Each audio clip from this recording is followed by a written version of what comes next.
भूख के एहसास को शेरो सुखन तक ले चलो, या अदब को मुफलिसों की अंजुमन तक ले चलो।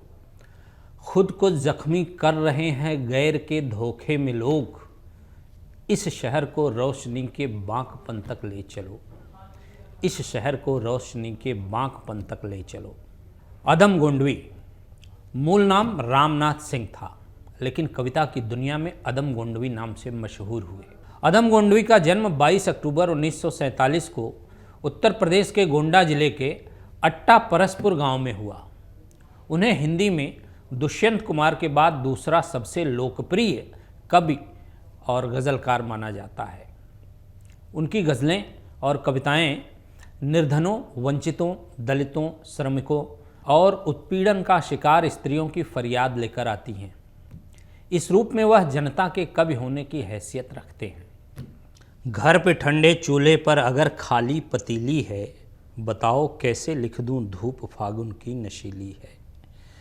घर पे ठंडे चूल्हे पर अगर खाली पतीली है, बताओ कैसे लिख दूं धूप फागुन की नशीली है। भटकती है हमारे गांव में गूंगी भिखारन सी, ये सुबह फरवरी बीमार पत्नी से भी पीली है। ये सुबह फरवरी बीमार पत्नी से भी पीली है। बगावत के कमल खिलते हैं दिल के सूखे दरिया में, बगावत के कमल खिलते हैं दिल के सूखे दरिया में। मैं जब भी देखता हूँ आँख बच्चों की पनीली है। सुलगते जिस्म की गर्मी का फिर एहसास हो कैसे, मोहब्बत की कहानी अब जली माचिस की तीली है।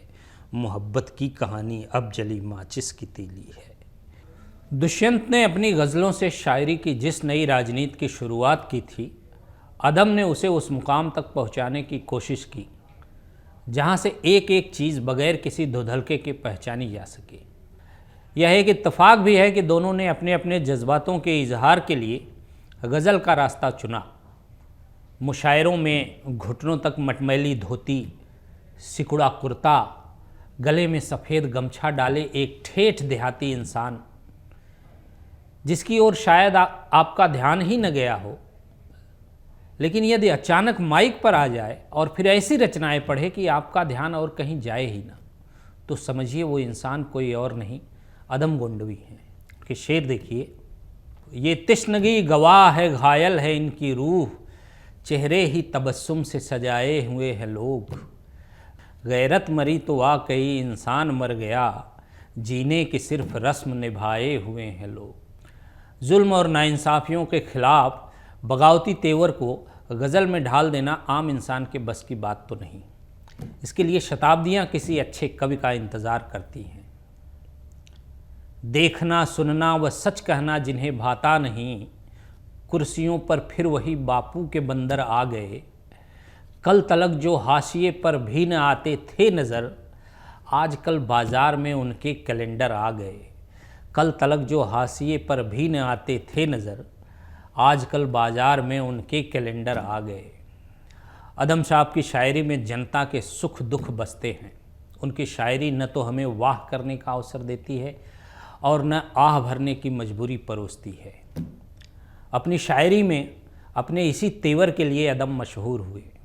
अदम जी ने एक बार शोहरत की दुनिया में पैर रखा तो फिर पीछे मुड़कर कभी नहीं देखा।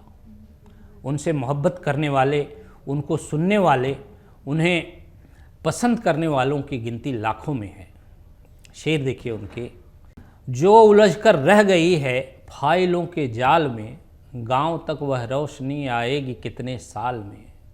बूढ़ा बरगद साक्षी है किस तरह से खो गई, रमसुधी की झोपड़ी सरपंच की चौपाल में। रमसुधी की झोपड़ी सरपंच की चौपाल में। कितना प्रतिगामी रहा भोगे हुए क्षण का यथार्थ, त्रासदी कुंठा घुटन संत्रास लेकर क्या करें। कितना प्रतिगामी रहा भोगे हुए क्षण का यथार्थ, त्रासदी कुंठा घुटन संत्रास लेकर क्या करें। गर्म रोटी की महक पागल बना देती है मुझे, पारलौकिक प्रेम का मधुमास लेकर क्या करें।